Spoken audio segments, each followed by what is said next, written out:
Assalamualaikum warahmatullahi wabarakatuh. Selamat sore Pak RT.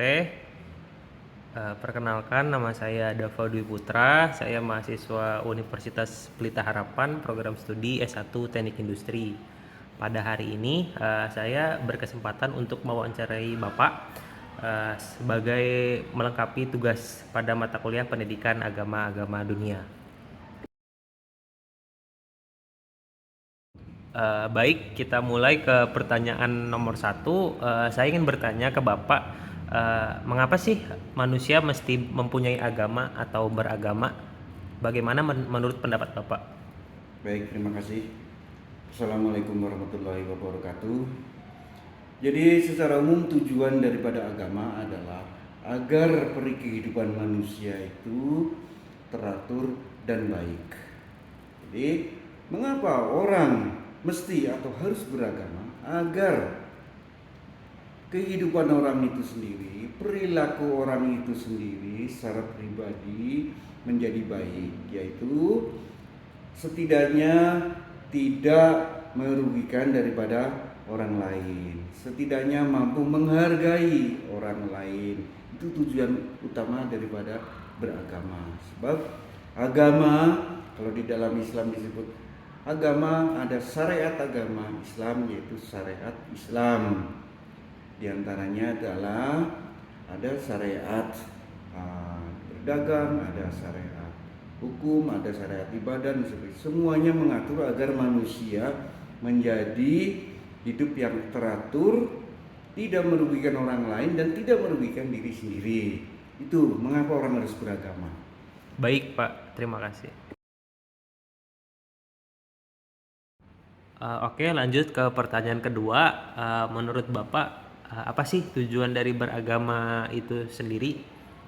Baik, tujuan beragama itu agar supaya manusia-manusia itu hidup di dalam suatu tatanan-tatanan yang baik, tatanan-tatanan yang tertib, yang tidak merugikan orang lain, tidak merugikan diri sendiri, dan juga bisalah dia menghargai orang lain sekalipun dia menganut agama yang berbeda.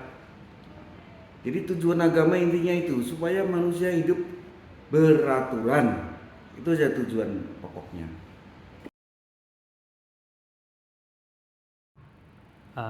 Lanjut ke pertanyaan ketiga Pak. Mengapa sih manusia perlu mengembangkan toleransi beragama dan dialog agama-agama? Baik, Islam sendiri sangat menjunjung tinggi toleransi beragama. Lakum dinukum waliyadi, agama, bagiku agama. Agar supaya manusia itu bisa menghargai syariat atau tata cara ibadat orang lain menurut keyakinannya.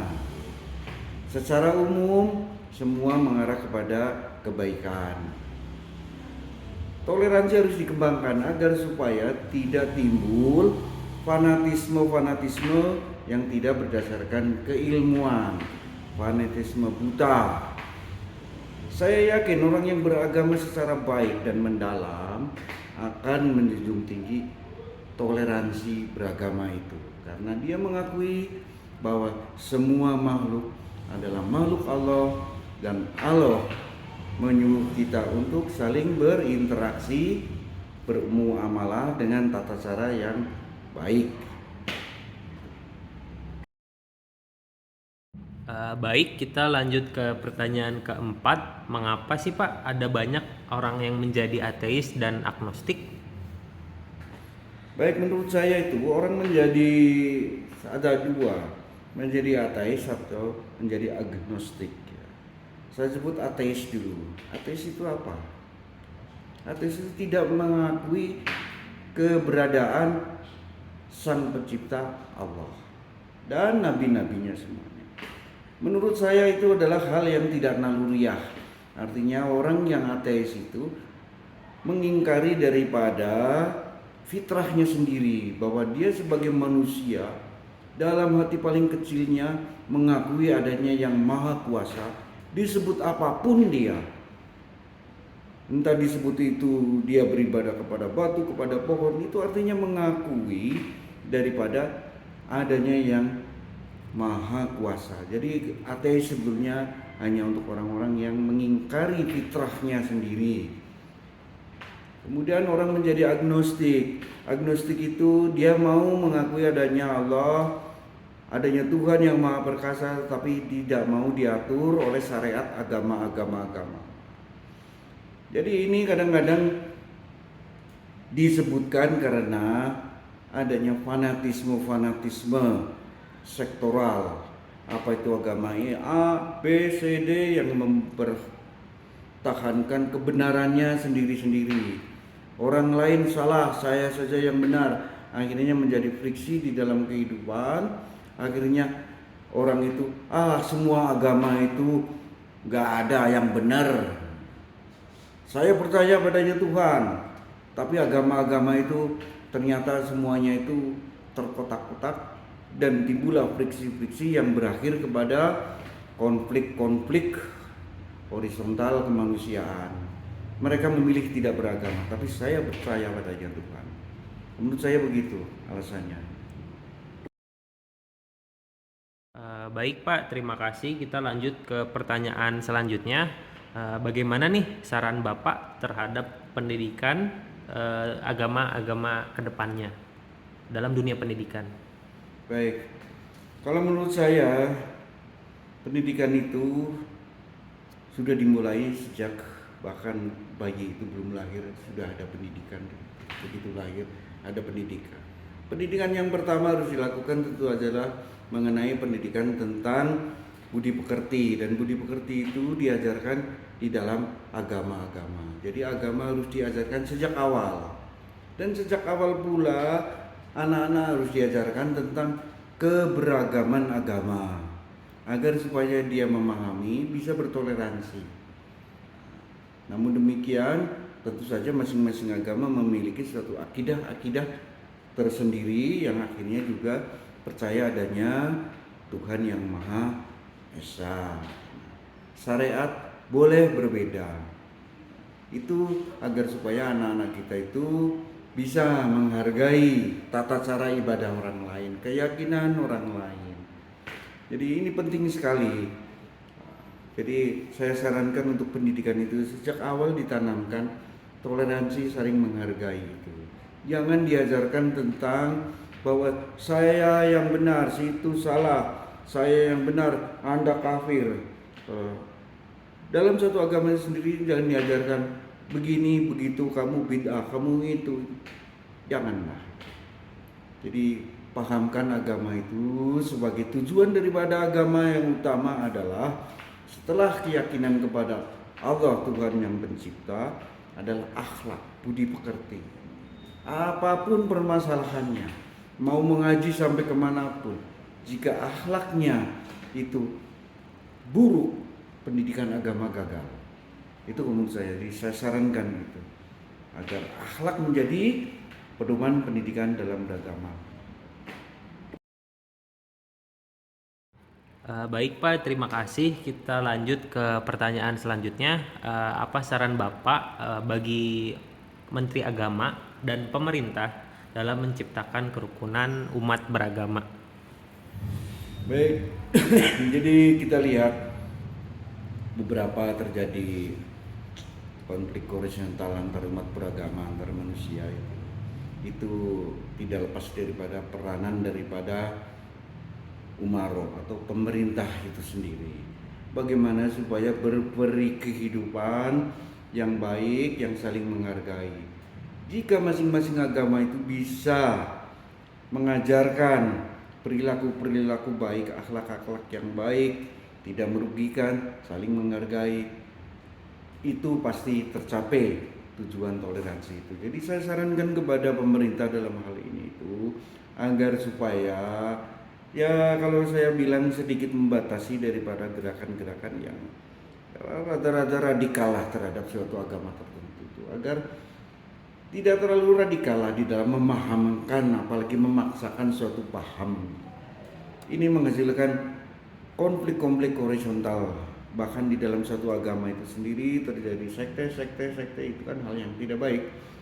Jadi para ulama khususnya juga mari kita fokus kepada dakwah setelah akidah agama masing-masing, kita dakwahkan tentang akhlakul karimah, perilaku yang baik, perilaku yang saling menghargai. Itu saya sarankan itu juga kepada pemerintah melalui Menteri Agama, agar supaya sebagai pemerintah melalui Kementerian Agama, Anda itu kan menaungi seluruh agama yang ada di Republik ini. Sekalipun Anda beragama tertentu, tetapi tolonglah, agama sekalipun yang kita anut itu tentu aja kita bela. Terus kita bela apanya? Kita bela akhlaknya supaya menghasilkan kehidupan yang baik di masyarakat. Tidak perlulah saya pikir gerakan-gerakan yang terlalu radikal, apalagi memprotek suatu golongan tertentu, suatu ormas tertentu, yang tidak perlulah itu. Saya pikir itu perlu disebarluaskan lah. Oke, baik, terima kasih Pak. Kita lanjut ke pertanyaan selanjutnya. Bagaimana supaya manusia ini bisa selamat masuk ke dalam surga atau tempat terbaik lah di akhirat? Apa yang harus dilakukan? Baik, surga dan neraka itu kan jika Anda percaya adanya surga dan neraka. Ya kalau Anda tidak percaya, tidak yakin adanya surga dan neraka, Anda mau masuk kemana? Kan gitu pertanyaannya. Nah, mengapa orang dimasukkan surga itu penting. Bagaimana supaya orang dimasukkan Allah masuk ke surga itu penting. Jadi sekali lagi, karena surga dan neraka itu milik Allah sendiri, hak prerogatif Allah mau memasukkan seseorang ke surga atau ke neraka, suka-suka Allah itu sendiri. Jadi disitulah apa yang istilahnya rahmat Allah. Seseorang yang beragama, beribadah secara baik dan sebagainya, apakah dia masuk surga? Belum tentu. Barangkali di dalam hatinya ada sesuatu bentuk ibadah yang ria, misalnya yang pamer, ingin disanjung. Allah Maha tahu. Apakah seseorang misalnya dia penjahat kelas kakap, tiba-tiba ketemu temennya yang ahli ibadah di surga, loh penjahat kelas kakap kok bisa masuk sini? Dia jawabnya, semata-mata karena rahmat Allah saya kesini. Mengapa kamu?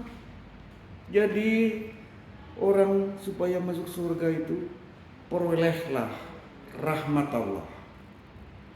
Rahmat Allah bisa diperoleh dengan cara berperilaku sesuai dengan syariat yang ditetapkan Allah sesuai agamanya masing-masing.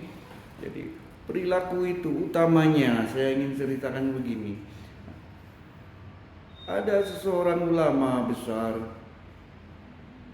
di hadapan pintu surga ditanya, malaikat, kenapa saya dimasukkan ke sini? Saya rasanya tidak pantas masuk surga.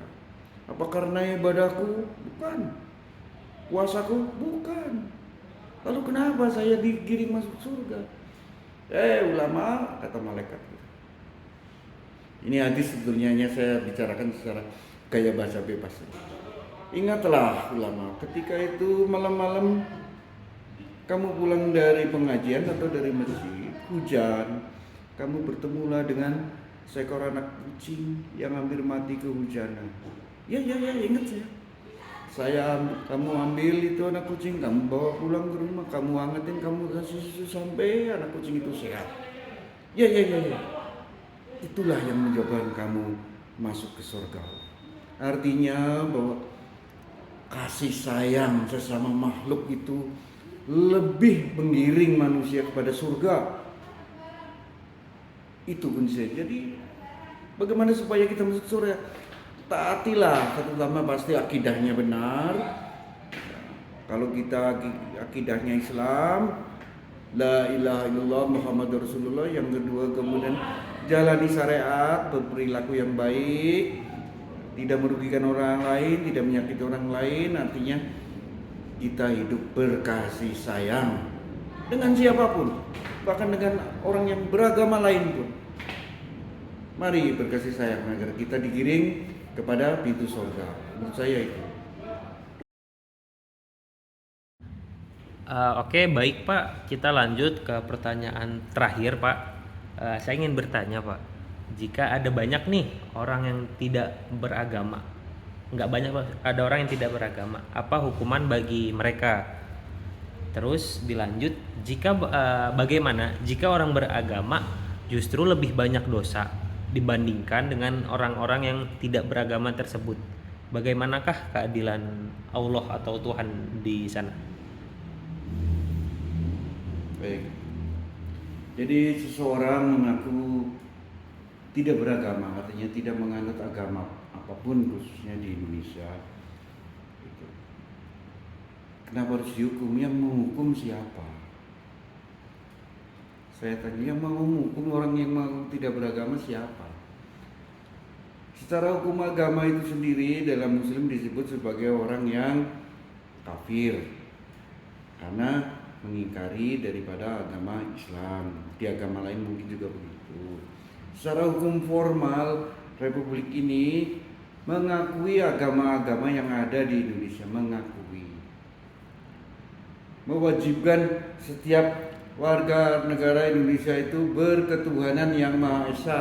Selagi itu mengakui bahwa Tuhan yang Maha Esa, tidak disebut agamanya. Lalu kenapa orang yang tidak beragama itu harus dihukum? Saya balik pertanyaan begitu, yang menghukum siapa? Yang menghukum paling kelompok-kelompok agama-agama itu sendiri. Nah, bagaimanakah orang yang mengaku beragama itu ternyata berperilaku sangat baik padahal dia tidak menganut agama apapun? Coba. Sedangkan tujuan agama itu adalah untuk mengatur kehidupan. Orang yang mengaku tidak beragama itu hidupnya sangat baik. Jadi siapa yang mau dihukum? Atas dasar pasal apa orang itu dihukum? Itu yang saya maksud. Jadi kalau dilanjut kepada pertanyaan berikutnya itu, bagaimana itu tadi? Bagaimana jika orang yang beragama justru lebih banyak dosa gitu lah, lebih ahli maksiat lah dibanding dengan orang yang tidak beragama? Malah yang tidak beragama itu lebih baik. Nah, itu kalau dibandingkan dengan yang tadi saya sebut itu. Orang yang mengaku beragama tetapi perilakunya itu buruk sekali, itu saya sebut sebetulnya orang itu belum beragama dengan baik, dengan pemahaman. Dia hanya mengaku telah beragama, tetapi kenyataannya perilakunya tidak menganut, tidak mengikuti tuntunan-tuntunan atau syariat-syariat agama yang dianutnya itu. Jadi apa artinya agama bagi orang itu? Tidak ada. Sebab tujuan beragama itu agar hidup ini teratur, agar hidup ini baik. Tapi kalau kenyataannya dia itu ahli maksiat, merugikan orang lain, bagi saya orang semacam itu justru dia belum beragama. Lalu dibandingkan orang yang tidak mengaku beragama tetapi perilakunya baik, secara tidak sadar bahwa dia sebetulnya sudah beragama. Misalnya saya ambil contoh, seseorang sedang duduk-duduk di pinggir jalan, kemudian tiba-tiba lewatlah seorang fakir miskin yang sangat menderita, belum makan 3 hari. Kemudian hatinya tergerak, kemudian dia pergi ke warung membeli nasi. Hei, sini, kamu belum makan ya? Belum. Ini ada makan ya, makan dulu. Ini minum. Nanti kalau udah selesai makan kita ngobrol. Setelah selesai makan minum orang itu menjadi segar. Ini buat kamu keluarga di rumah ya, beli nasi, beli beras. Sesungguhnya orang itu sudah beragama. Tanpa dia menyebut agama apapun, sesungguhnya orang itu sudah berakhlak baik, artinya sudah beragama. Barangkali mungkin dia ada memiliki masalah untuk mengakui sebagai Islam, sebagai Kristen, sebagai Hindu, barangkali ada masalah tersendiri di dalam dia sendiri sedang memilih yang mana. Tapi sesungguhnya dia itu sudah beragama. Karena agama itu kasih sayang. Apa artinya orang beragama, mengaku beragama, tokoh agama, tetapi tidak ada rasa kasih sayang? Itu Kalau dalam Islam disebutnya sebagai mendustakan agama. Lalu ada orang yang tidak mengaku beragama, tetapi kasih sayangnya tinggi, perhatian terhadap orang lain. Sesungguhnya dia sudah beragama. Nanti mudah-mudahan orang semacam itu diberikan hidayah. Kamu, sesungguhnya kamu telah Islam. Begitu ya Allah. Iya, kamu sudah Islam. Menjalankan apa yang saya perintahkan sesuai syariat Islam. Bersedekah, berkasih sayang. Mudah-mudahan terjadi begitu. Jadi agama itu tujuannya adalah akhlak perilaku. Kalau menurut saya begitulah. Oke, terima kasih Pak atas kesempatan wawancara pada hari ini. Mungkin dicukupkan sekian untuk wawancara hari ini. Terima kasih banyak ya Pak. Semoga Bapak dalam keadaan sehat selalu. Amin. Amin, amin. Sebagai penutup terakhir nih Pak, ada statement gak nih buat Bapak? Terima kasih. Jadi sebagai penutup, saya sangat berharap kepada generasi muda, para mahasiswa, orang-orang yang memiliki rasionalisme, sebab di dalam Islam itu ada dalil akli, ada dalil nakli. Akli ini yang harus dikembangkan. Kalau dalil nakli itu sudah dari lahir kita beragama Islam, tapi secara akal. Islam itu harus dipahami secara akal, secara rasional oleh para mahasiswa ini khususnya. Sangat penting bagaimana mengembangkan perilaku-perilaku syariat agama, khususnya dalam agama Islam, bagaimana mengaplikasikan di dalam perilaku di masyarakat. Ibadah ubudiyah oke, good, tapi ibadah sosial itu sangat penting sebagai refleksi daripada keimanan. Jadi ada istilah sekarang, istilahnya kesalehan sosial, itu yang saya maksud. Tidak ada artinya Anda saleh di masjid tapi di masyarakat Anda ugal-ugalan, tidak ada artinya itu.